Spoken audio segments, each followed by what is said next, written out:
It's damn near a miracle that we got this little land claim settlement, really. There was absolutely nothing that assured that we would get anything out of the United States.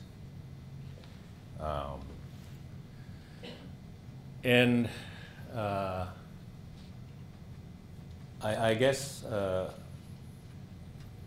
one of the best things that happened, in spite of everything, was that, in fact, the Russians abandoned Alaska and turned us over to the United States. Under their system, we would have no rights whatsoever and no opportunity at all to have any control of our traditional space. But we were literally at the 11th hour in terms of trying to preserve that space when we started trying to get organized in 1966. And, and what transpired was something completely unusual in terms of American policy, Indian policy. It was 180 degrees departure from the way the United States began to deal with American Indians way back, historically. And just by way of introduction, I was named for my grandfather, Irraru, my mother's father. But me and my sister, Frances Segulik, we were adopted by my mother's uncle. My mother was an alcoholic, and she died an alcoholic. She died homeless in Fairbanks. The good news was that I was raised up north and out in the country, basically, for the first 15 years or so of my life. And what I'd like to try to convey is sort of the where life was at that particular time, at least in the world that I came from. That doesn't mean to say that it was the same everywhere else. I mean, Alaska's huge. The different cultures represent different evolution in terms of their exposure to Europeans and the Westerners and their ideas and their economy. But I would say that a lot of that life that I experienced was common to many people, young people my age, in scattered villages throughout Alaska.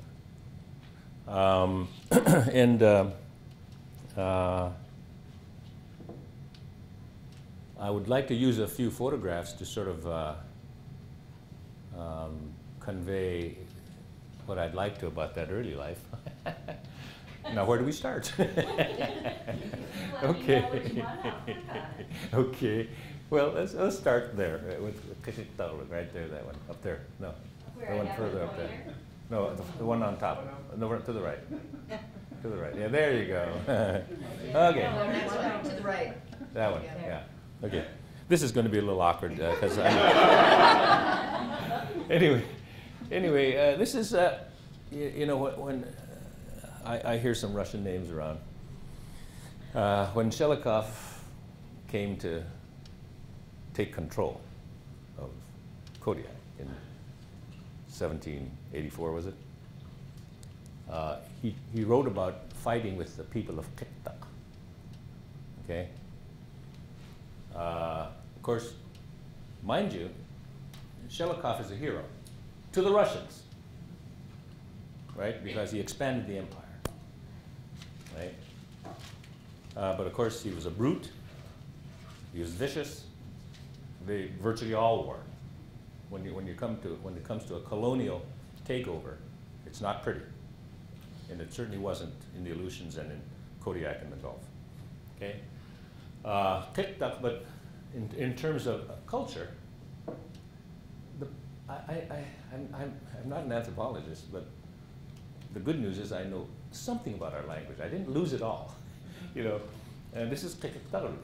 The root Kiktak or Kikiktak is an island. It used to be an island, probably a barrier island, that got connected to the Baldwin Peninsula that goes this way, northwest. But from a linguistic standpoint, you know, the people of Kodiak, you know, it's a similar language to Inupiaq.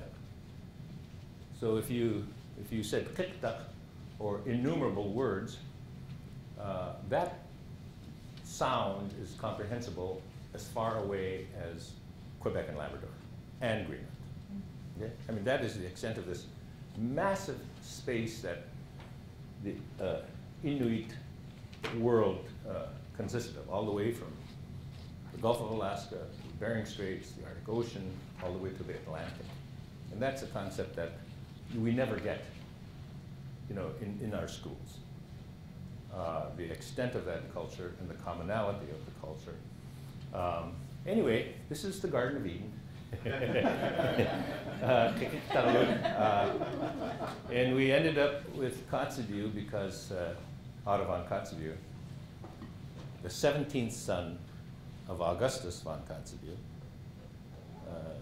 came there working for the Russians in 1815. And in a ship called the Rurik. And so we ended up with Kotzebue. Hell, we didn't even know where Kotzebue came from. I never knew most of my adult life, you know, because we don't teach history. And our children are being deprived of any knowledge of their own environment and their own cultures and the phenomenal 8,000 to 10,000 year history that our people have. And it's unique in the sense that we haven't been pushed out of our lands like most of the Indians have in the lower 48, who were pushed onto other Indian lands. You know, so we have a rootedness in our land that is very unique in this country. Okay? When I was a kid, there was only one row of houses and another half row. And, but our family lived out, the Noatak comes here, the Kobuk comes here, and the Selawik comes here in what's called Hotham Inlet. We call it Kobuk Lake. That's Lockhart Point right there.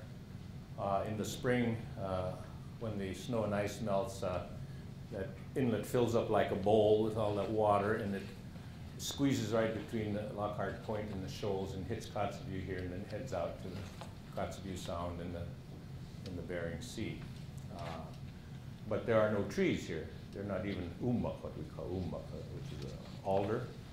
Alder burns very well. So there's always a lot of competition for heat in those days as a kid. And so unless you had money to buy coal or oil, you know, it was a struggle. You had to work a lot. You had to. So for us, it made more sense to live out there in the country. And we lived in sod houses that were smaller than this space here by a long shot. We had 3 different sod houses. I never gave it much thought in terms of a way of life as I grew older, but you know, we didn't have a stick of furniture. We had no tables, no chairs, no cupboards, no beds, and the floor was made of willows that got tramped down eventually. We put a little log alongside the wall, put willows on there, put our cot jacks on there that are our caribou skins, and then our blankets and sleeping bags. Our heat was a homemade stove made out of a 42-gallon drum. We had a Primus stove. We used Blazo boxes for cupboards. We had a bunch of rifles stacked by the door. And that one winter in the 3rd sod house, we had gotten flooded out of the first one, built another one up the Little Noatak, right in the trees. And then we built a raft and rafted it down and built this 3rd house on that high knoll where we escaped from the flood. And then, anyway, one of my jobs, of course, as a kid, you start learning to work real hard right off the bat. You know, whatever you can do, you do. So I was, of course, a wood chopper, and among other things, dog food cooker. And anyway, I had found this nice plank that had floated up, or somebody found it. I didn't find it, but I was a wood chopper, and so I thought, well, I'll just chop it up for kindling. Well, What I didn't know was that it was supposed to be our door. and all we had that whole winter for a door was a piece of canvas with a piece of wood on the bottom. Can you imagine that? It damn near killed me because me and my sister got into a little fight one time. That was a no-no. Yeah? But I ran to jump out of the house, and my foot hit that thing, that piece of wood on the bottom, and it swung up, and I hit my head. Right, knocked me out. Anyway, but we lived out there because we were there amongst the trees and the alders, and there was fish in the river, the Noatak River. There were sheefish, there were lingcod. There was oodles of whitefish in Ikaturok, the little creek, which means shallow water. And we had a little kind of a fish trap there made out of chicken wire.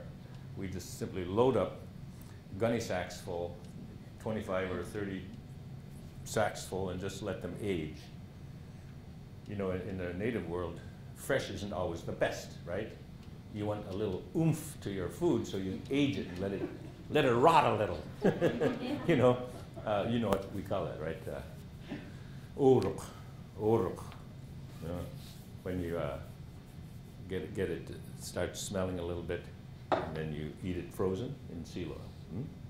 Ariga, good. Anyway, that was the world I grew up in. Yeah, we lived on hunting, fishing, seals, belugas out here, caribou, lots of muskrats in the spring, and they're tasty. It's a rat, but it's tasty. Anyway, but fur was important. Fur was very important, and we had lots of ptarmigans and rabbits and seals, and the moose weren't really coming in then. They're a recent arrival, but that was our life. That had been our life for thousands of years. Living on those same foods. The masu, the roots actually the mice gathered the roots, we gathered the roots from the mice. Yeah. Washed them and stored them in a nutritious masu in picnic. And then, and dogs were absolutely critical. Everybody had dogs. That's the way you had to you had to have them to survive. Hauling wood, hauling ice, traveling to the hunting grounds, traveling up the coast to Kivalina and Point Hope for whaling. Kotzebue Sound is too shallow, no bowheads. They go, from the tip of Bering Straits and hit near Kivalina, which is our only whaling village in our Nana region, and then Point Hope, which used to be huge, and then they go on up the coast. Anyway, that's Ketaktaluk, where I was born and raised. Okay. All right, let's see. What else you got to show? Okay. Well, let's show this picture right here. This one right straight up. Right here? The one up. That one, yeah. That's Nonokagak Kanakpayut. I never realized how much they influenced my thinking until I actually was grown. He died of botulism poisoning when I was like 6 or 7. And she was born on a dog team trip between Kotzebue and Kivalina at the turn of the century, and their parents already had a daughter, and it was not clear if they were going to let her continue. But their traveling companions, a lady by the name of Sichat and her husband Umivik, agreed to adopt her. So I've kind of kept those names going in our family. The traditional names. Their English names were Garfield,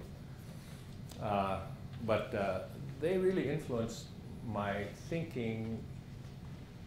Well, my behavior, I guess, because they came what I call like the old world in terms of their value systems. They were just typical of people of that generation who were hardworking, honest,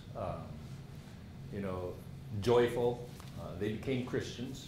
They liked to sing, and they gave me a chance to survive. If it hadn't been for them, I don't know what would have happened to me. Okay. Okay. Let's see. what else? This one up here, the top one right here, right? No, that's one over, yeah, that one. Okay. You know, up in our part of the world, we didn't have many cameras. Even 40, 30 years after this picture was made, in part because we were so poor, you know, and also you had to ship off the film, you had to buy film, you had to ship off the film to Nome or Fairbanks or Seattle to get pictures made. And also it was hard to keep stuff because we were always either on a traveling by dog team, and the sod houses became damp in the summer, so we moved into tents in the summer and it was damp. And so it was hard to keep anything. So when I was trying to write that book, I hope that you were required to read, I had a hell of a time getting pictures, finding it, because we had almost nothing of me as a youngster or very few of our family, so I had to really scrounge around. But this one, I found there was a batch of letters being auctioned off in Indianapolis. Where's somebody who's from Indiana here? Anyway, in Indianapolis, Indiana, there's some Americana being auctioned off, and one of the lots was letters from Eskimos in Kotzebue, 1915 to 1918. And by the time I got a hold of the people, it had been sold, and I tracked a guy down to La Jolla, California, and I bought those letters. It turns out that I had no visual image of my grandpa, and virtually knew nothing about him. But he had learned to read English, or at least he was learning to read English, even as a 20-something-year-old. And these youngsters, some of them weren't that young actually, were being encouraged by the missionary teachers to have pen pals. And so they had a pen pal in Elkhart, Indiana, by the name of Isabel Reed, who'd never been to Alaska. She was just trying to help these people learn to read and write English. Right? And so, lo and behold, he had written 6 of those letters, and my grandmother, Seihulit, who my daughter Elizabeth is named for, she wrote one of them, and then Blanche Lincoln, who delivered me, the wife of Abraham Lincoln, you know, also had written one, and that was, you know, about 100 years ago. And so I got those letters, and amongst those letters were 2 pictures, and one of them was this one, and this is my Atata right here, Dad, who with his buddies were learning to become reindeer herders. That was the new economy of that time. As you can see, we're not cowboys, so those lariats are, you know, introduced by the Lapps, who the government contracted to assist in training our people to be reindeer herders. Because even though we got the reindeer from Siberia and from the Chukchi, for some reason the Chukchi and the Inupiaq didn't get along. I don't know if it was because of all the warfare or what over historical times. Instead, they brought in the Lapps. Some of you are related to the Lapps, I know. And they got a good deal from the government, let me tell you. They got food, they got deer, they're awesome. Yeah. Anyway, so that's a Janwood right there, okay? All right, let's see. So that's how the Sami people came Yeah, to that's Alaska. right, that's right. And some of them got rich from the gold, too. Yeah. Okay, let's see, how about the top one here? Right there? Yeah. Well, I messed up, but anyway, back in those days, most people, maybe, you know, from the turn of the century, 1907 is when they built the school in Kotzebue. And it was hard because, you know, our life required us to move. And of course, the government and the missionaries always want you in one spot so they can go at you, you know. and of course, so a lot of the people didn't get much education, because you had to be out there making a life. You had to be wherever the food and resources were. Anyway, but if you learn to read and you can count, that was pretty much, that was okay. Because we didn't have professions back then. Our profession was getting out there and making a life, like we had been doing forever, right? And if you couldn't do that, you were useless, because there were no jobs. I mean, of any consequence. The ones what jobs that meant anything were held by the white folks, right? Because they were the colonizers. And we're still in the colonial stage as far as I'm concerned, in terms of all the things we have to fight for, right? Anyway, so the BIA was in charge. The government was in charge. That is, if you wanted to go to anything beyond the 8th grade. And of course, we were the unfortunate inheritors of that old Colonel Pratt American Indian boarding school system that was designed to kill the Indian and save the man, right? This Indiana militia colonel, I guess, who fought in the Civil War and couldn't make it in private life and rejoined and got the job of taking 73 Indians from Fort Sill, Oklahoma to St. Augustine to put in that big Spanish prison there. That they were captured during Indian Wars. And that's where the notion of, well, they began to realize, by the 1870s or so, that 1880s, that they couldn't kill all the Indians. And so Colonel Pratt started, he had no instructions about what to do with his prisoners. Some of them died from, one cause or another. But he began to invite retired teachers to come in to teach them English.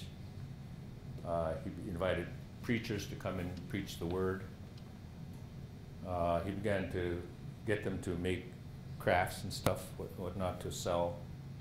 But his idea was to have a white mentor for every Indian and to completely cut the person off from his culture. So in fact, the idea was to change their identity.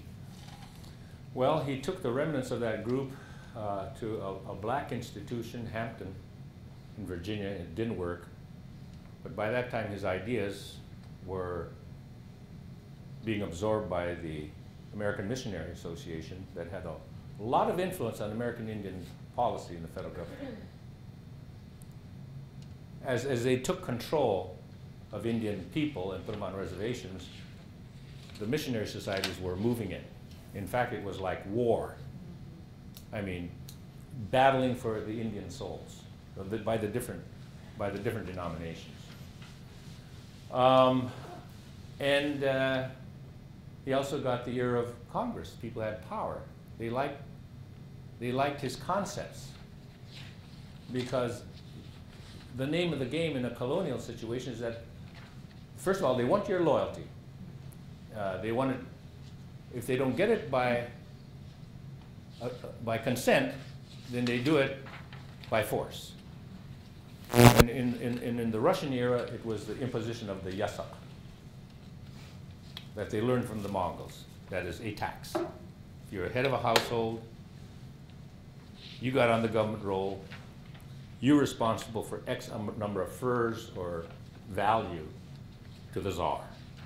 If you didn't pay it, you're in prison, okay? Now, as you got civilized, that is, when the Russian Orthodox Church came and you converted, that was an opportunity for a new name. And if you're a woman, you could marry a Russian. If you're a man, you could go to work for the company. You were becoming civilized, right? And that's sort of the name of the game. But the thing that I haven't fully appreciated until recent years is the nature of that nexus between church and state, okay? And it goes a long way, and And the more I read about it, the more I think about it, the more I realize that colonialism, and by that I mean the taking of parts of the earth with people in them of different cultures, has been going on forever. And it has little to do whether if you're black, brown, white, red, you know, tan. It has to do with control.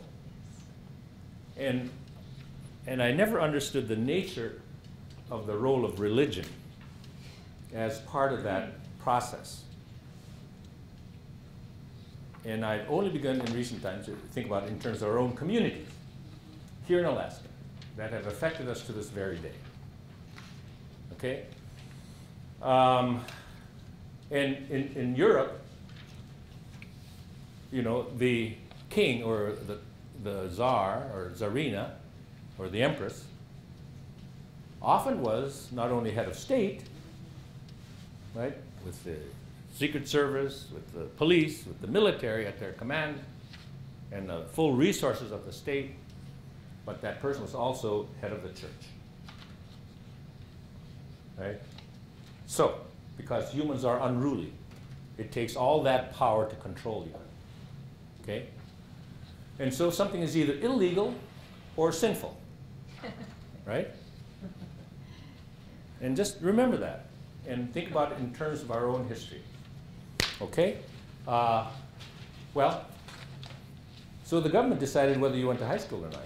And so, and if you did go, you ended up going to one of these Colonel Pratt descendants schools. They went all over the country.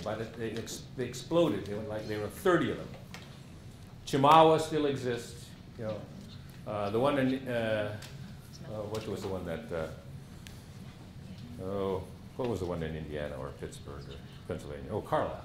Carlisle was a famous one. That was the first one that Colonel Pratt set up. That they just expanded. Sherman Institute. They were all over it. And they were militaristic. They were like little automatons, right? Completely separating these children from their culture and their identity. And it was a brutal system. Now, there are people who defend them, even Native people. Because some had alcoholic parents, you know, they taught them how to read, how to compute. They taught them skills that they could use when they got out of school. But in reality, it was an effort to disassociate the individual from their people. Okay, I ended up in boarding school in Tennessee. I was leaving. I almost didn't get on that plane. I had absolutely no idea what I was getting into. But I was curious enough because back then we had absolutely no idea what the rest of America was all about. We knew about Fairbanks because Fairbanks is where Wien Airlines came from, right? We didn't even hardly know about Anchorage.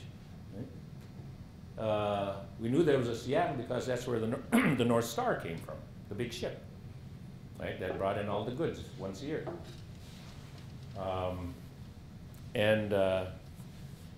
But I met this missionary, and I helped him clean up this roadhouse that I called it in my book a house of sin, and we turned it into a house of God. You know, he paid me to help him clean it up. But I learned about this school near the Smoky Mountains called Harrison Chilhowie Academy. And that's where I ended up. One day I was in Kathmandu. A week later I was in the middle of nowhere, not too far from Dolly Parton's hometown of Sevierville. and that's me there. This is Isaac. This is my mom. This is my sister. And this is little Beverly. And the odd thing is that she actually let me go. Here I was just getting to be somebody useful, right? I could help. I could help hunt. I was learning to hunt. I was, you know, capable. I could read and write. And I was her sort of a right-hand person. But she let me go. And I never really gave that much thought either. until later years. Yeah. If it hadn't been for her, I wouldn't have been able to do anything. I mean, that I got into later. Okay. All right. Let's get through this. Let us see. Okay. Right here. I guess this one right up here. This is our 8th grade class. Probably the only picture of that, of our group that exists, I suspect.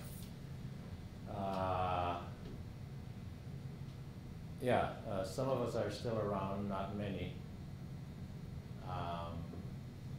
And I've often thought about this because we were beginning to live in a transitional world then.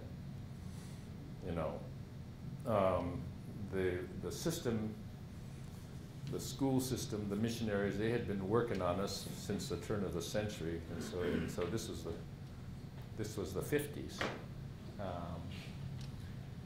This is Harvey up there. Harvey on the way up on the right. He's on the Nana board now. He's still around. Tommy Oswater's still around. That's me up there in the check shirt. That's the one next to me is Charlie Swanson. I have not seen him since this picture. He still lives in California. That's Marie Green's brother. She's president of NANA. Hey, Charlie Swanson. And this is my buddy Joe Airy and Amos Foster. If we had those two guys on my football team in Tennessee that I played for, we could have been all conference. Because those guys, I mean, if you survived TB and chicken pox and measles and the flus and everything else that was killing us, you're tough. Because we worked hard. We were always pushing, running, lifting, doing something, And Amos and Joe were just tough as nails. We had these traditional games, And Joe, he could pull my middle finger with his teeny little finger. And anyway, those were just great people. Most of them are long gone. Nina Sowers, Nina Dahl, Carrie Harris, Clifford White. Everybody had UPath names. She's still around. When I wrote in the book, I don't know if you anybody read my book? Well, I'll give you an A. Anyway, I had a chapter called Tihutinu, which means toothache. And our teeth were falling off. We didn't know. I had never even seen a toothbrush when I was a kid. And we were eating all that nasty white shit, man. I mean, crack, candy, sugar daddies, soda pop, dried up cookies from Seattle that were months old. We were eating a lot of crap. And my teeth were literally falling out. Anyway, I wrote a chapter. Aaron and I had to go by dog team, my older brother, to get to custody because I was swelling up. I had rotten teeth when I was like about 8, 10 or something. And anyway, her family lived at, what do we call it, Pipe Spit. But between us, we were trying to get to the mainland over there, but the water ran swift right there. And the ice, it was fall time, like just a little later than now, and it wasn't very thick. And we had only 5 dogs, but we were trying to get over there. We thought we were going to fall through, but we made it across and then followed the coast to Kotzebue. So that doctor, who was not a dentist, could pull those rotten teeth out and ease the pain. Anyway, so I mean, I just wanted to give you a flavor of life at that time. And the truth of the matter is that we were in a kind of a world of our own up there. It was an Inupiaq world. We had absolutely no concept that this land that we had been using forever was ever going to be in jeopardy. And we also, we had no concept of private property to speak of. We didn't understand a title or deed or a mortgage or any of that stuff. That was a white guy stuff, Nevertheless, we had been, in our part of the world, we were sort of colonized by the Quakers from Whittier, California. There was a false gold rush in 1897, a ship called the Penelope came up from California, loaded with gold seekers, many more Quaker. Of course, there was no gold like they found in Nome a year later. You know, but the legacy of that visit was the establishment of a mission, a Quaker mission. So we are the only region that is Quaker in Alaska. And they built, I have a picture of the school. Can you go back? To, where's that school? What the heck?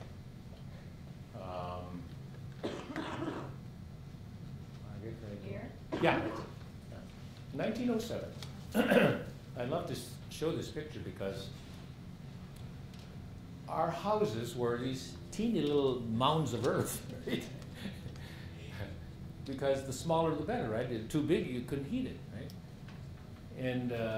And so this school that they built was like a combination of the Eiffel Tower and the Empire State Building, you know, all in one, because it was monstrous, right? It's this big white thing showing the power and technology of the non-native world. You know? And at that particular time in '07, there was, I don't know if there was 50 or 60 people in Kotzebue. So, but the whole region showed up. And it showed to me an interest in the white man's education and what they had to offer.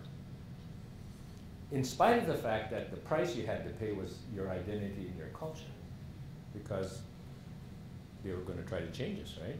And they made it a law, practically, not to use our language. Or that's not the most of it. I mean, they, in my, you know, this church-state nexus. Now, what happened with Sheldon Jackson in the 1880s? You know, he was an employee for a dozen years of the Presbyterian Board of Home Missions. When he got appointed the head of education, you had that same church-state nexus, right? All of a sudden, he not only had spiritual powers as a churchman, he also had the civic powers as a government official. And so what did he do? He contracted with the various denominations he was turning our children over to the churches, essentially, under contract. There was no separation of church and state like there was supposed to be.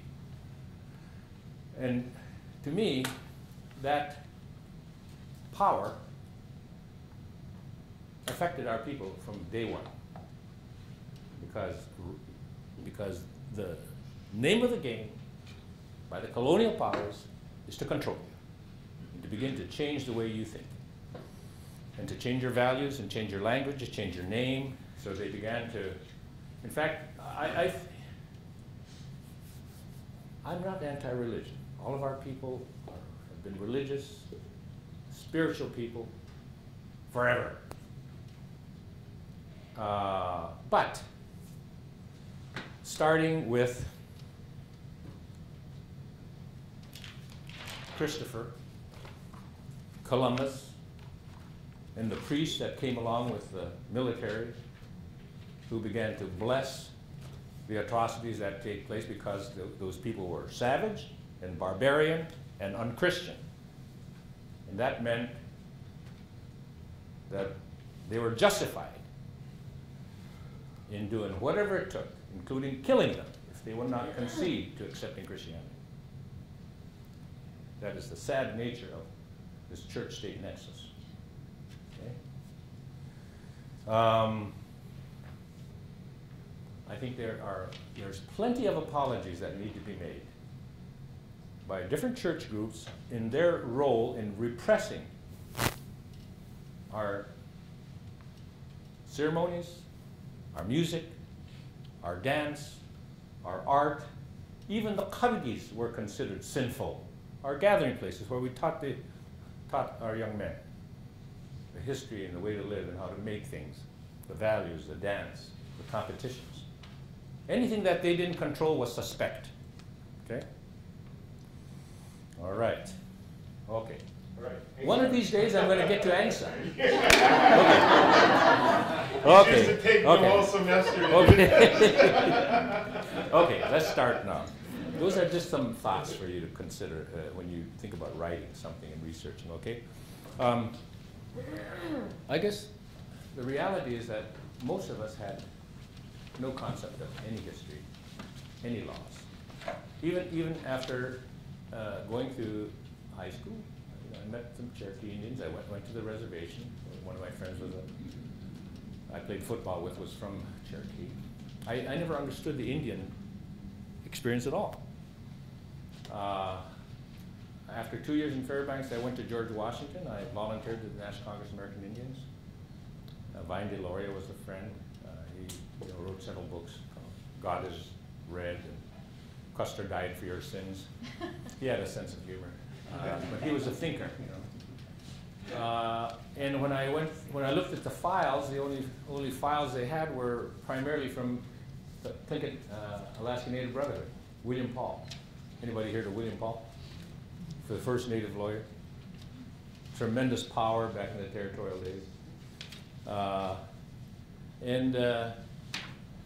I got to meet Indians when I was at George Washington. I worked as a typist in the BIA. I learned to type. They did teach me something useful. I learned that in Kotzebue, actually, in those about 50-pound of old typewriter. You could make a living typing. And I would go to congressional hearings on occasion. And there's, Indian activities. Miles Brandon was a friend of mine who, like somebody else, he came from the Seward Peninsula, but their family migrated to Dillingham. And he was a Capitol Hill policeman under Ernest Greening. Miles was a self-taught singer. He had a tenor voice. Anyway, he married into the White Eagle family, Menominee, so through them I got involved with the National Congress of American Indians. But I still had no notion of what we were all about up here. How I, as an individual, how I was impacted from a legal perspective. I did not know anything. And in 1960, when Kennedy was elected, he appointed a task force headed up by W.W. Keeler. And W.W. Keeler was a Cherokee who was also principal chief of the Cherokees, but he was also chairman of Phillips Petroleum, oddly enough. And they came to Alaska, as they did all kinds of other places around the country, and had these hearings, on different Native American issues, housing and health and this and that, economy. They came to Kotzebue, and I think I might have been home that summer because they had a hearing at the log cabin where I'd gone to grade school. There was just a small group there because we didn't know enough to say anything. And I think I piped up and said something. All of a sudden, they said, oh, well, somebody's going to talk. But they came out with a little report on Alaska. You ought to go find that. And it had comments about land in there. Nothing definitive. It was an issue. Remember, we got statehood in '59, right? And so when the American Indians out there asked me, well, Willie, what do you think about that little report from Alaska? I didn't know what the hell to say. I was too damn dumb, too ignorant. Anyway, so I got through all the way. I got my degree at George Washington in political science, one of the most useless degrees in America, with which I made a living, by the way. Anyway, I came to Fairbanks, and just by chance, I took a course in constitutional law that was probably only offered once by a member of the Supreme Court, J. Rabinowitz. And I decided I want to do my little paper on land. And this is like, what, 6 or 7 years after statehood. So the gears were beginning to grind that were set up in the Statehood Act on land. And so what I did was I just started from ground zero. I went back and I started trying to understand the nature of the American Indian relationship to the federal government, right? The treaties, right? The fact that these treaties were contracts, they were to be honored by our court system. They were put into the Constitution, part of the Constitution. I began to look at the court cases that began to establish the relationships between the tribes and the federal government. And I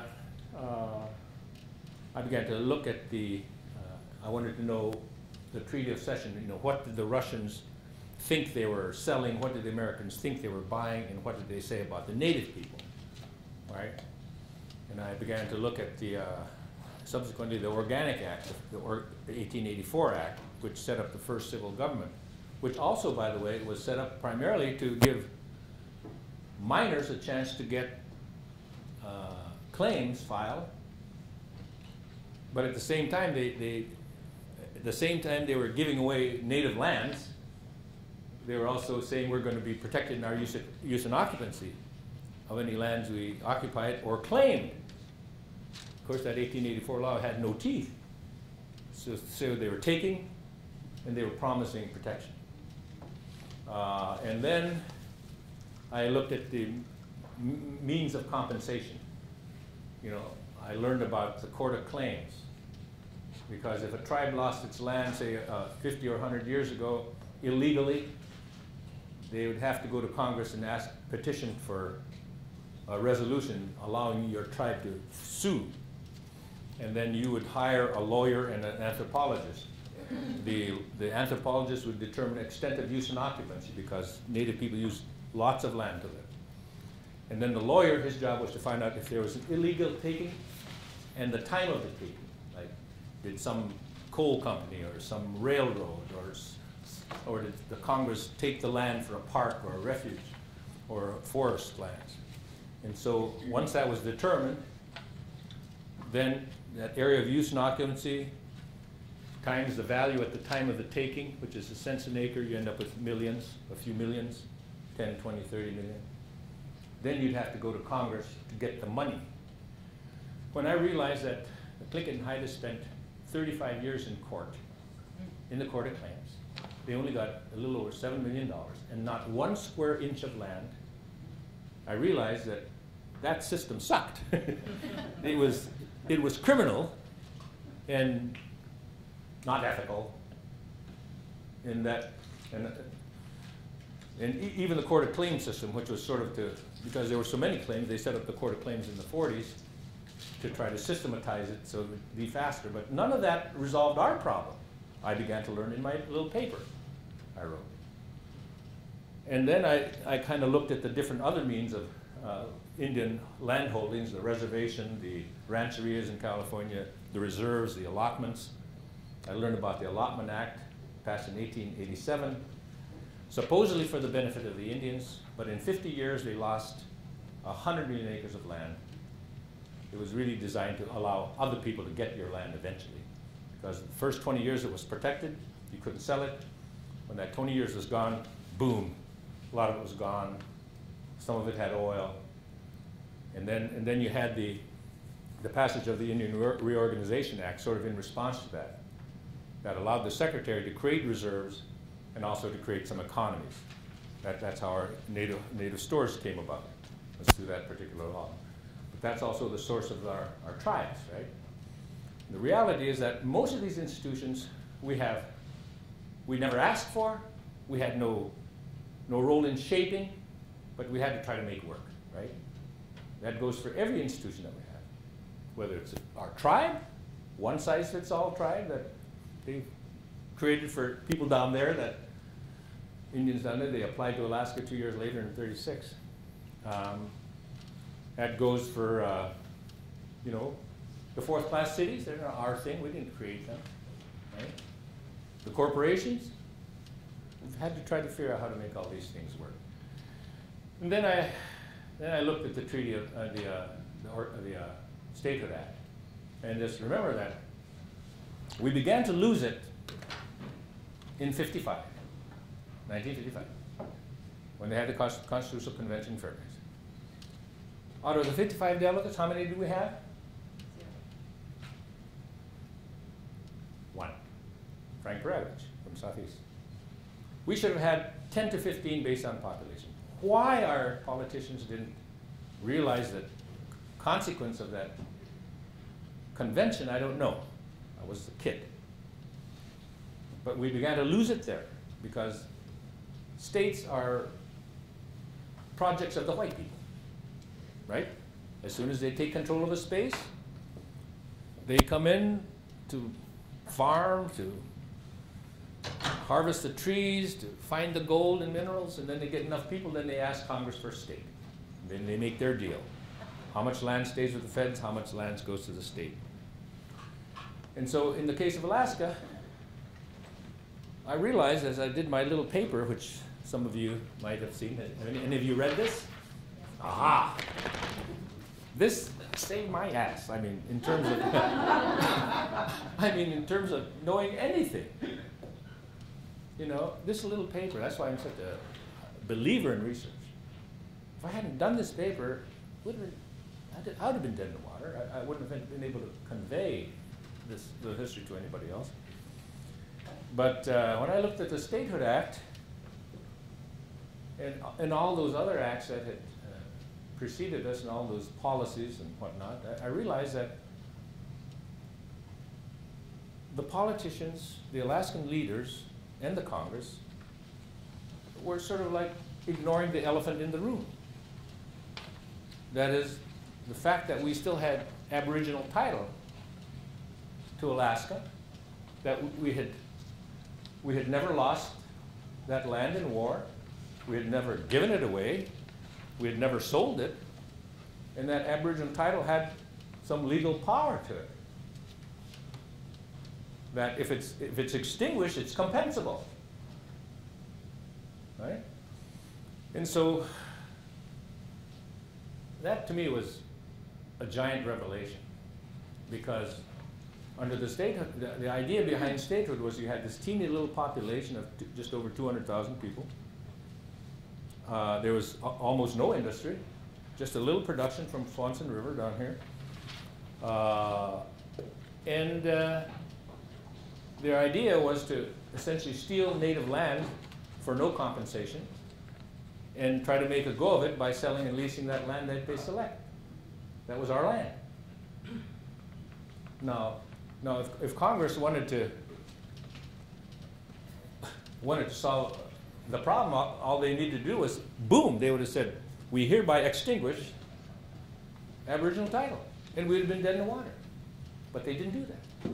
In fact, they kind of offered some protection, right? The state, there's a provision called the disclaimer clause that said the state disclaimed all right or title to native lands. Well, the problem was they never described what native lands were. But they had this carte blanche authority to select over 100 million acres. And I realized that if we didn't stop it, that once the state requested an interim conveyance from the Secretary of Interior or the BLM, and it was signed by the Secretary, we'd never see it again. We'd never get it back, never get it back. We might hope for a little compensation 50 or 100 years later. But so that's what turned me into kind of an activist, because, you know, it wasn't just, to me, it wasn't just an academic exercise, because I could see the potential impact of these selections and how people would be losing their homelands. And so, as a consequence of that recognition, that spring, I went home and, well, first of all, I borrowed $10 to buy stamps. To send this letter, I have a copy. This is a carbon, for those of you who are young, this is a carbon copy. And in those old typewriters, you had to hit harder than hell to make it go through 4, right? Anyway, I had help from Reva Wolf, Reva Schursell from Shaglup, who was my classmate, and Ruby John, Ruby Tansey from Cantwell are my classmates. They helped me write 11 villages. And what I did was I took all that I had tried to absorb and I tried to put it in as simple language as I could. But of course the problem still was that it was in English, right? And we had no media back then. We had no TV, no radio, no nothing. All, as you can see, well, one of these has, all they did was they stuck it up on the post office. You could see the Scotch tape where it was stuck on the village post office or the village store. But this is really what precipitated our claim in the and what became NAN eventually. You know, because you start at home with people you love the most, right? And then, of course, this happened in different ways in different places throughout the state to the point where we had selected over, well, the feds call them protests. We call them claims. You know, but we eventually claimed about 150% of Alaska, right? Overlapping claims. But that little paper I wrote actually precipitated my own thinking. And when we organized AFN that fall of '66, Etuk, or Charlie Edwardson, had this reproduced. Because all I did was it helped confirm to people who already had that strong connection to the land some of the history and some of the law, right? And here are two things. There are two things that would have prevented a settlement, in my mind. First of all, trying to get land was almost an impossible notion, because the country had spent 200 years taking the land. And how are we going to take on both the state, the federal government, and at that particular time after '68, the oil industry? Because they found the oil in '68, right? And so here we were, thanks to Stuart Udall, the Secretary of Interior at the time, who was a Kennedy appointee. You know, he was a steward or the trustee for native lands, right? Reservations, et cetera, allotments. But of course, in our case, they had not defined our rights. But I think he probably suspected if he let the state have their selections, that he was probably giving away some rights that we had. And he was reluctant to do that. So what happened was that a bureaucratic inertia began, where all these applications by the state and then every other third party began to be stopped, and that was called the land freeze. And of course, Hickel got elected in the same year I did, in '66. And so he was the first governor to face the claims. And needless to say, he was no shrinking violet. He was going to run us over, you know, bulldoze us out of the way, legally or politically, because that was his job, right? Because the state's future depended on it. We had the state was supposed to, you know, we had them by the jugular, so to speak, because they had to get that land to get that revenue, and then after they found the oil, they had to get that pipeline. Otherwise, they were dying on the vine. I mean, we didn't have enough money to run the state. And so, but it was a huge challenge for us, because we had no money. In the beginning, we had no lawyers, and we had no communication system, just the mail. And yet we had people who needed to understand the very stuff that you're learning about, and we, you know, so we had a handicap, and at the same time, it was like getting on a wave that you had to stay on top of, otherwise you're going to go under, you know. But the AFN was key. I helped form NANA as an association, and we couldn't wait on the BIA. You know, if we tried to work through the individual tribes, we'd never have gotten it done, because it was the BIA that was interacting with them. And of course, the BIA, I mean, they're agents of the federal government, you know. Well, you think they're going to side with the Indians? Anyway, so we formed these nonprofits because we could do it, right? And we had to have some sort of representative system. And so for us, the nonprofits were something that we could create and use, right? And that's how come we formed what was called the Northwest Alaska Native Association. And that was the vehicle we used to represent ourselves in AFN. AFN was formed in October, and of course our primary goal was to try to protect the land. But of course we also set up right away health committee, education committee, you know, infrastructure committee.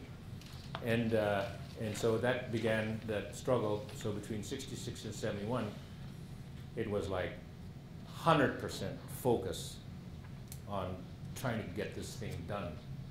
And it was almost an impossibility in a sense.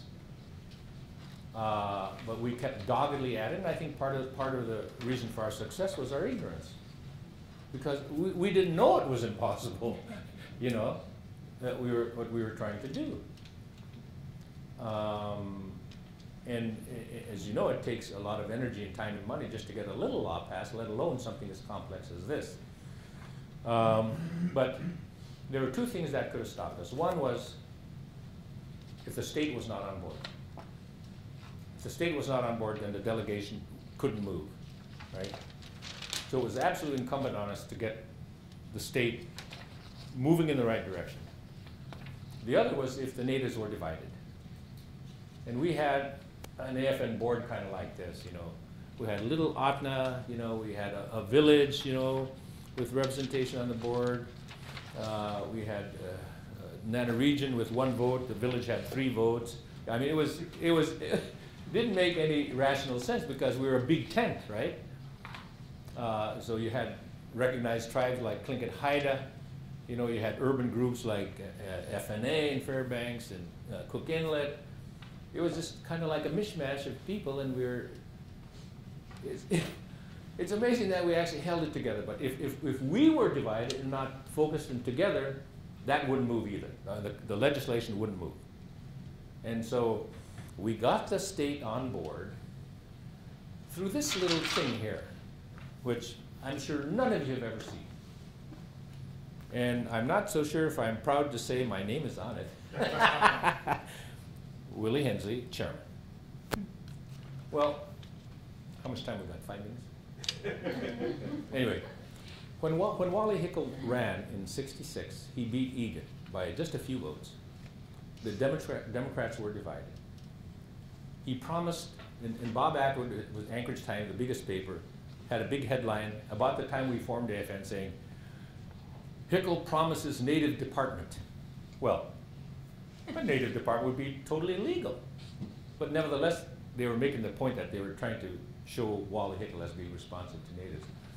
But the upshot of it was that we had no money in AFN. We couldn't buy a ticket to go anywhere. We didn't have a room in a cheap hotel. And so, but we were going like this with the state. So we got Hickle to agree to put the entire AFN board on this Rural Affairs Commission, which is sort of what was the result of his promise for a department, right? It just became a commission.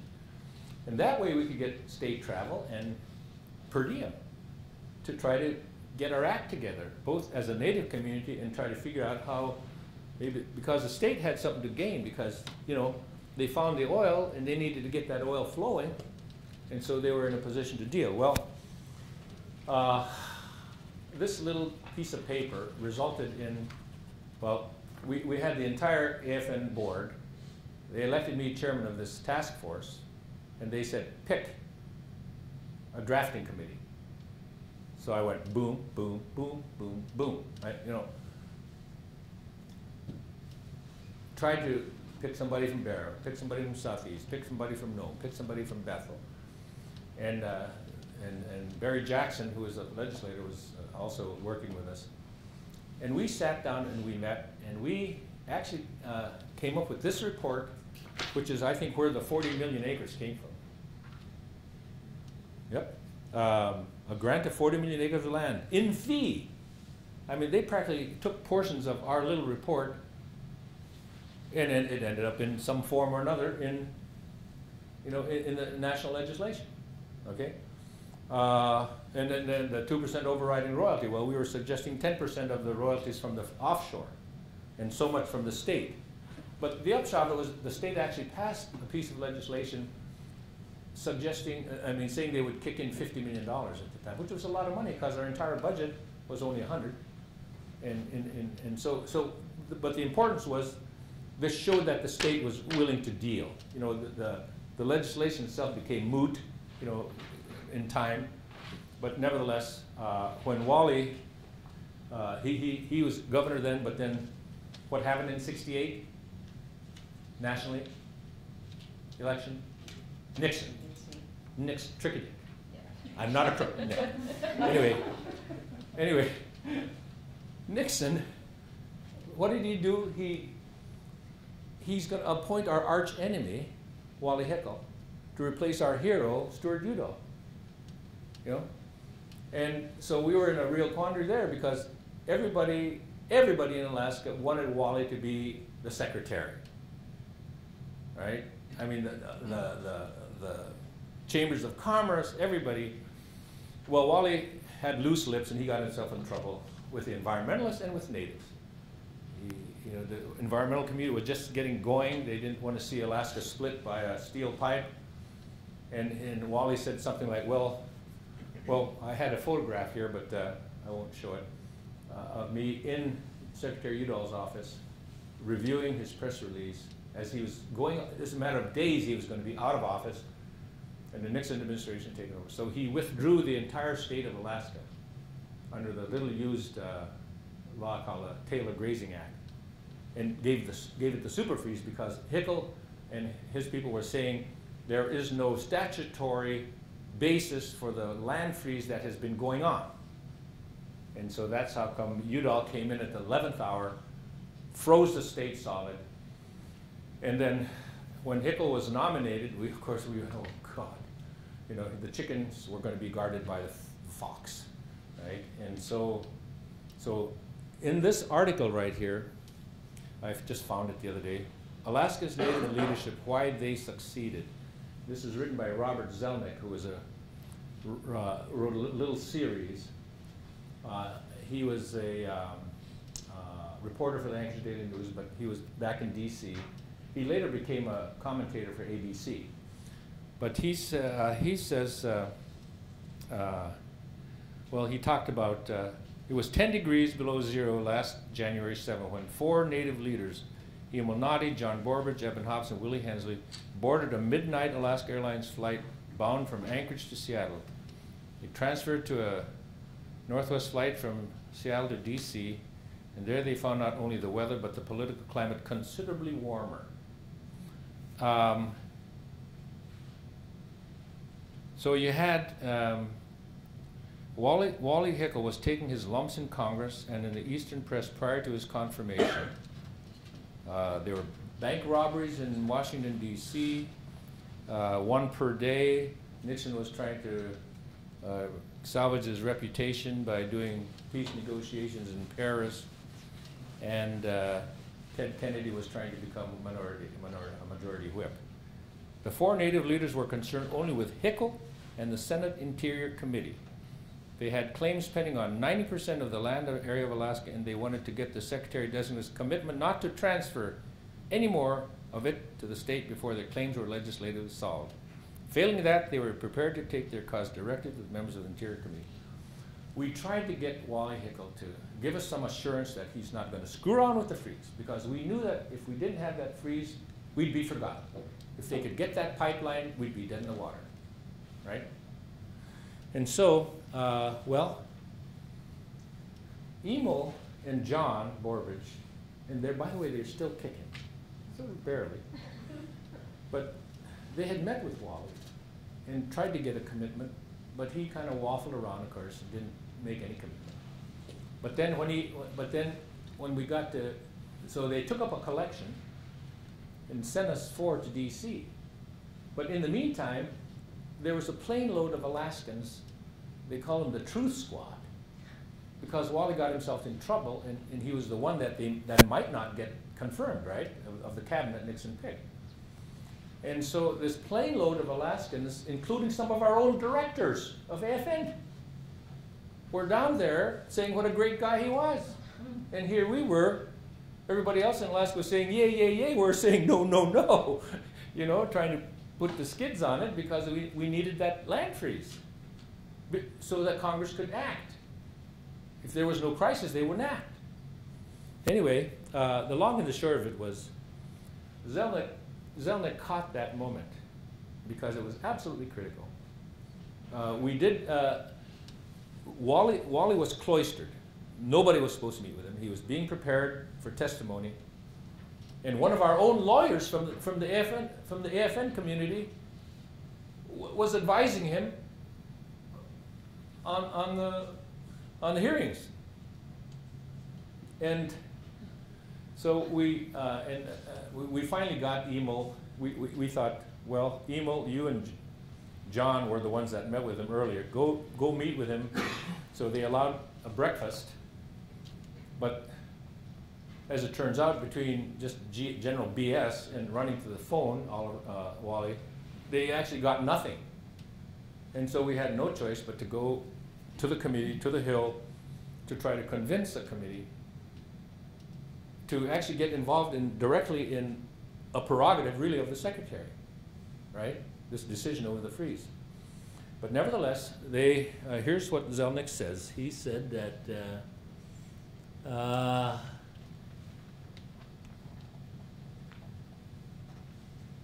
well, first of all, we were slow in formalizing our position, so there was a delay back there in Congress. And then Keith Miller, who had been left to run the state, who was, in my mind, useless, about the only thing he could do was sing "Your Cheating Heart" down at the bar, right? I mean, first of all, he agreed. I mean, he had agreed earlier in front of Congress to a settlement with state participation, but then after an opinion by G. Ken Edwards, the Attorney General, he completely reversed himself and angered the committee. In fact, this is what was said. Edwards' brief was submitted to the Senate Interior Committee with Miller's August testimony, Governor Miller.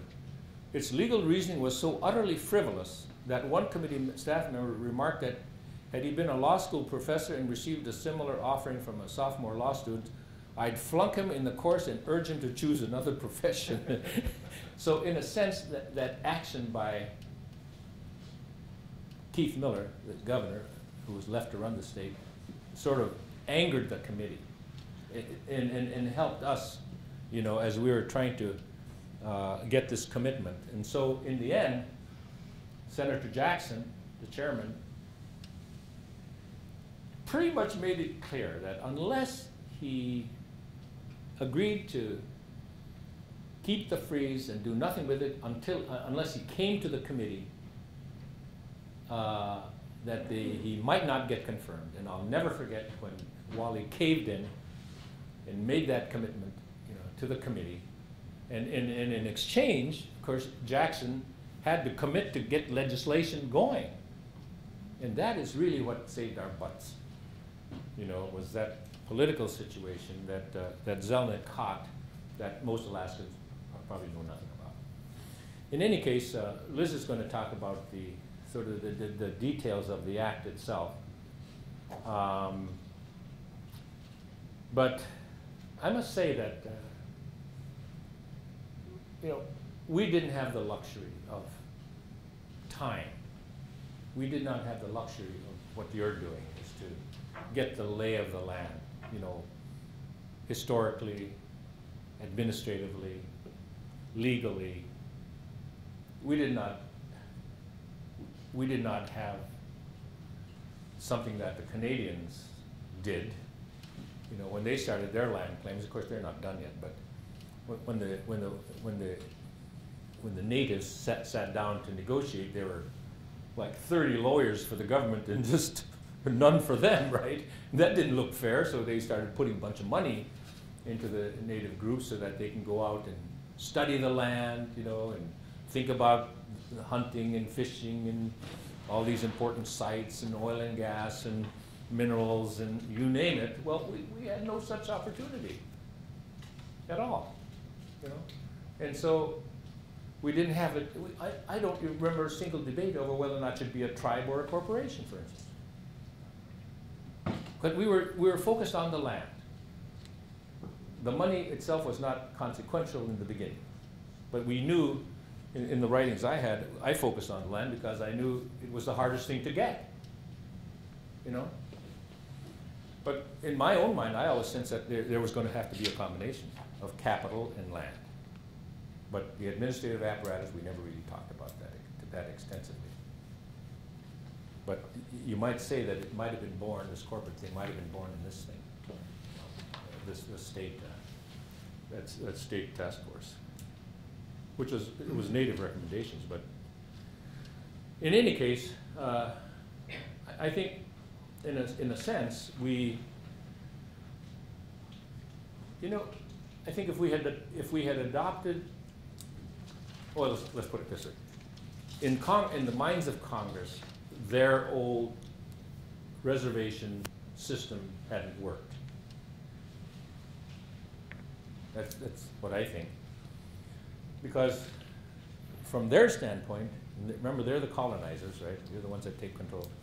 The Indians were uneducated, had poor health, you know, bad economies, all kinds of social problems. And so the Congress was ready for something new. But if you talk to the Indian, he'd say, well, you know, my teeth are falling out. I hadn't had a job in years. I only got an 8th grade education, but we still exist. They haven't destroyed us. You know, our language is still going. We're still dancing. We're still doing our art. By God, we're doing okay. You know, that's two different perspectives. Now, of course, the Congress has spent years taking Indian land and Indian identities. And the white people are real smart. You know, so the idea of a corporation, you know, its job is the bottom line, right? Dollars and cents. So if you're spending all your time and energy focused on the bottom line, you're not going to give a shit about identity and language and music and art and your traditional geography and your traditional history and your making mucklucks and whale hunting. You're going to be focused on pleasing the shareholders and giving them a dividend, right? That was the expectation. They were going to, it was an extension of that, in my mind anyway, kill the Indian and save the man sort of notion. But what we began to try to realize in our region back in 80, 30-some years ago, was just because they expected us to do it their way didn't mean that we had to. That you could look at the corporation as, I wouldn't say a savior, but as one of the tools of your collective cultural survival. Don't let it confuse you, right? It's just another tool. And one thing about America is that it respects money and business, right? And so in a sense, what we did was we created something dynamic, right? In which you have the responsibility and the obligation to use your own mind and energy, you know, to use this tool for the benefit of your people. It can be a combination not only of capital, but and dividends and jobs and training, but you could fund the rejuvenation of your people, which has in fact occurred, right? A fund that. Who's from a fund that? Somebody here. I mean, you know, great story. I mean, down there, they had been beat down so hard in the Russian era and in the American era, virtually a destruction of their society, and they began to rebuild. And the corporation and the settlement helped in that rejuvenation. So that's why in our region we formed what we call Inupiat Elit Kuset, which is our spirit program, based on our traditional values, because those traditional values weren't just good 10,000 years ago, they were good today and they're good tomorrow. And it helps hold you together. You know, so my fear about the future has been, since 1980, is that if we lose our identity in our traditional spirit, then in the end we're going to lose the corporation and the land. Because if there's no connection between that shareholder and the culture and the land, at some point in time they're going to opt to sell and just take the money. Right? And so that's sort of the message I got. Awesome, Willie. Thank you so much.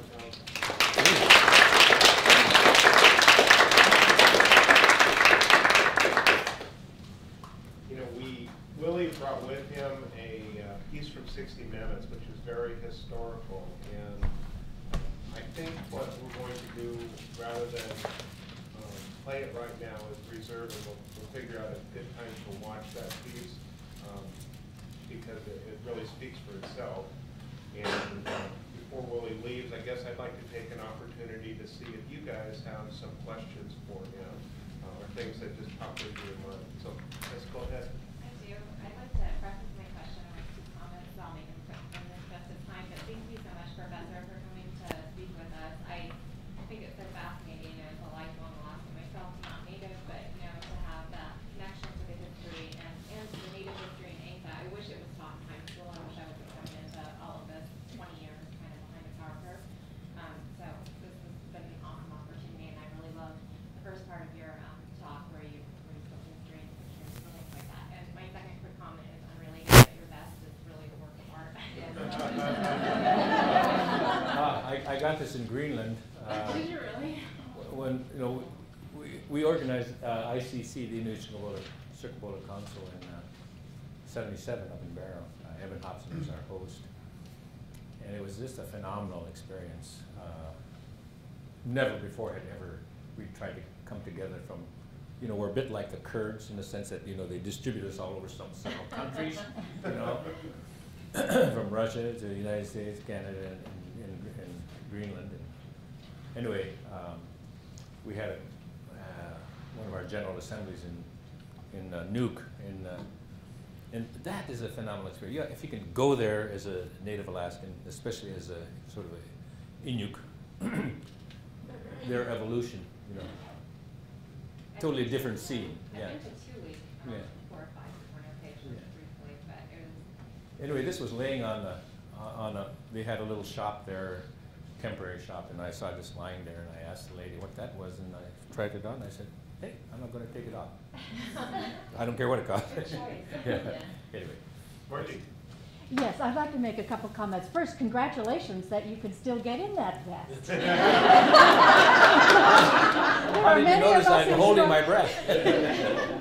We struggle and struggle, so congratulations. And my second point is there are a lot of esteemed leaders, Byron Malott for one, who's running for a statewide office right now, who look to Willie as the father of ANCSA. And so I think we hear today how that is such a legitimate title for you. So thank you for that, the father of ANCSA. Third, I'd like to just say that I really appreciate you talking about the courage of Stuart Udall. I had, who put the land freeze on in 1966. Just a few months before his passage, I ran into him in Santa Fe in a hotel La Fonda lobby and recognized him as a very elderly man, but it was the Stuart Udall that I saw in the pictures that had put in the land freeze, which was just so critical. And so I went up to him and introduced myself and said I worked for Alaska Native Corporation, and he wouldn't know me, but I know him. And I thanked him for his courage, because there probably was no greater act of courage at that moment than Stu Udall's land freeze. And you know what he said to me? He said, I didn't know anybody remembered. Wow. And I told him, I said, for sure, you are remembered, your courage is respected, and that you would be amazed at what has come of the Alaska Native Claims Settlement Act and the very things that that act promised. So I just wanted to share that with the class and with you, that even at the end of his life, he was proud of that accomplishment and feared that none of us remembered that particular act. Yeah, thank you. Thank That's you. a great story. Janine, you had a question? Yeah, my question is, there seems to be some disconnect between some Alaska Native corporations and Alaska tribes.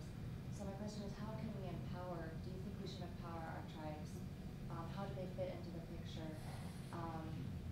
That's kind of what we're. Okay. Yeah, I think that's a very, very good question. When there was nothing in the law that was passed that deleted any law other than the Allotment Act, right? So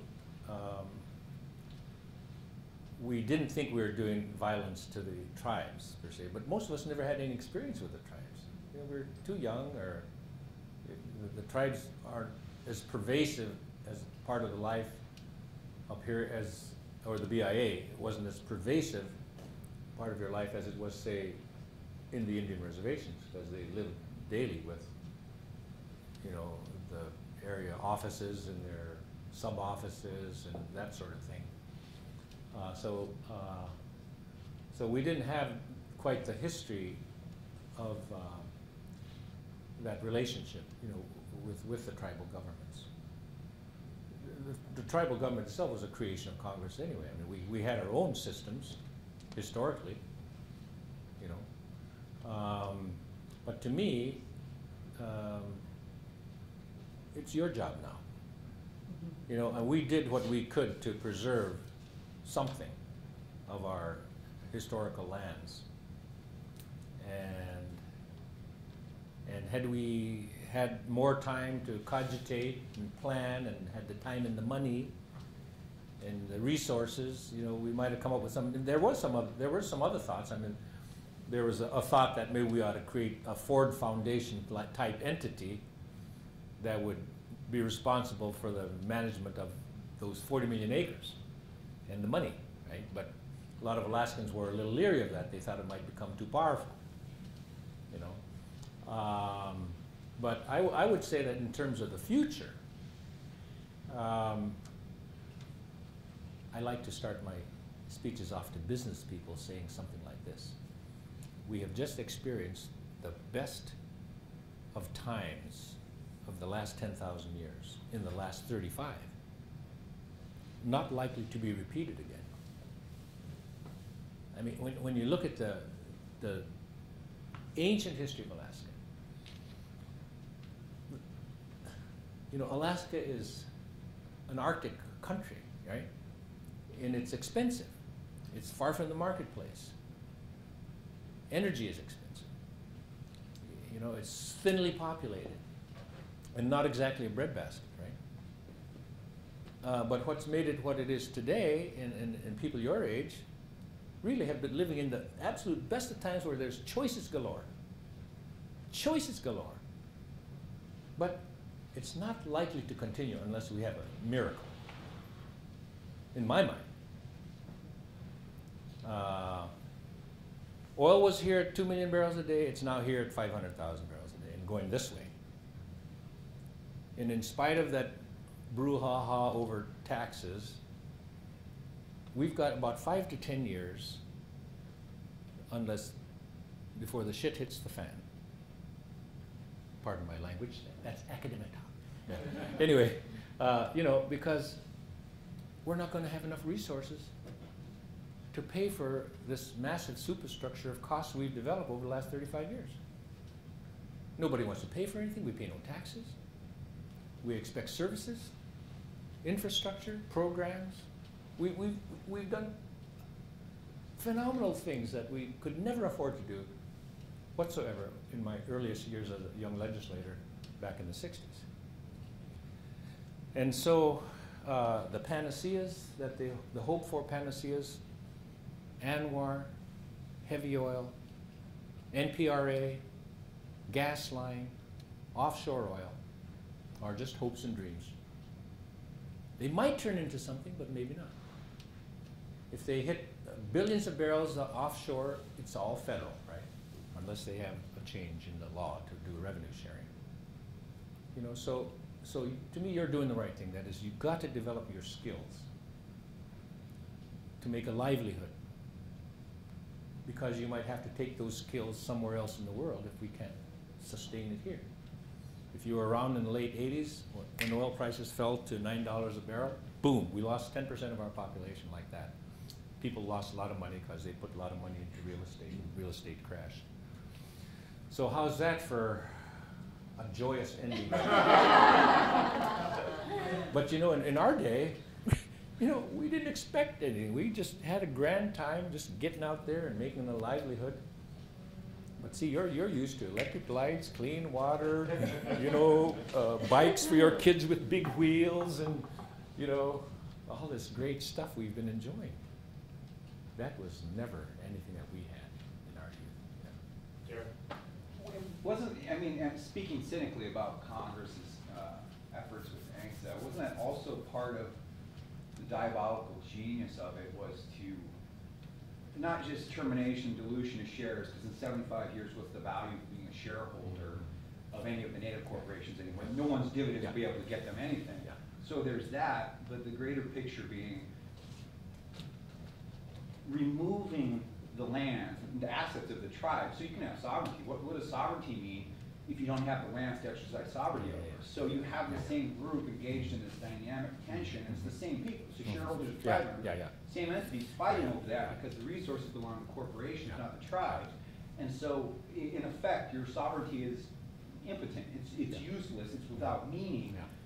And by the way, you'll be fighting amongst yourselves perpetually on this. In the meantime, the resources are going to market where we want them to go to market because you can't export them at large internationally.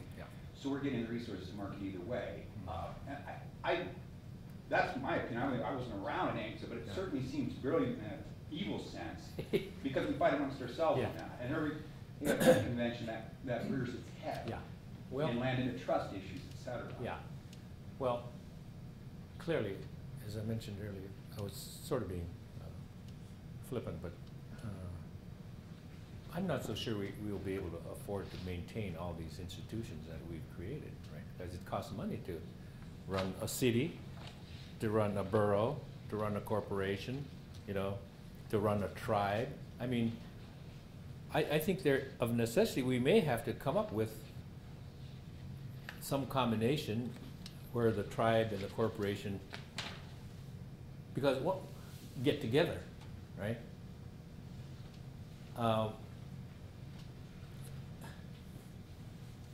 One thing about Uncle Sam is he's got deeper pockets than the state. So I've always believed in maintaining that federal connection, right? And so to me, the challenge of all of you brilliant folks now who are all got all this knowledge is to come up with a plan. You know, I mean, it may not work in every location, but I always thought, you know, when Stevens was around, you know, he was kind of perturbed about 200 tribes, right? Well, I always thought that I would like to have tried to see if we would form an entity in our region that combined the tribe and the corporation, but not have an individual mini nation of 60 people, say, but form a Navajo type tribe that covered the entire region, you know, combine the resources, you know, put a plan together to present to our good senator as to how we're going to manage things, right? Anyway, so, I mean, nothing is cast in stone. And, you know, to me it's a matter of using your mind and the sort of the consensus approach that we generally have in our Native community to come up with something that makes sense. Because the white guys aren't going to do it for you. If they're going to do anything, it's going to come harm you. But if there's a way, if the state starts running out of money and they can't provide the services, et cetera, that they've been providing, then in my mind they're going to be open to ideas. Because in the early days of statehood, the state in no way wanted to pay for the schools or the health care, right? And because it was Uncle Sam's responsibility, right? But anyway, so to me, use your imagination and come up with something that works. Go ahead, Nancy. Thank you for coming. I really enjoyed your speech, and I love the way that you ended it. That said, if we lose, you know, if we lose ourselves, our tradition, spirit, and connection to the land, and that we may, you know, our descendants may sell it, and you know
Well, you know, there was a lot of things we didn't get that we would like to have gotten, but you know, as a minority, when the doors close, you're on the outside and they're on the inside, right? When the committees got together, I mean, we desperately tried to keep in key provisions. We didn't want to have the settlement turn into a sieve, kind of like what happened with the Allotment Act, you know, where they supposedly gave the Indians something, but in the end it kind of disappeared, you know, and they lost all that land. Well, we were afraid that was going to happen with the land and the money. We thought they might require these huge distributions that we'd end up with no capital to work with, or somehow that the land itself would, you know, well, there was that provision, remember, the stock was going to become alienable in 20 years, right? So that was sort of part of that idea of, you know, giving you something and then letting other people take it. Well,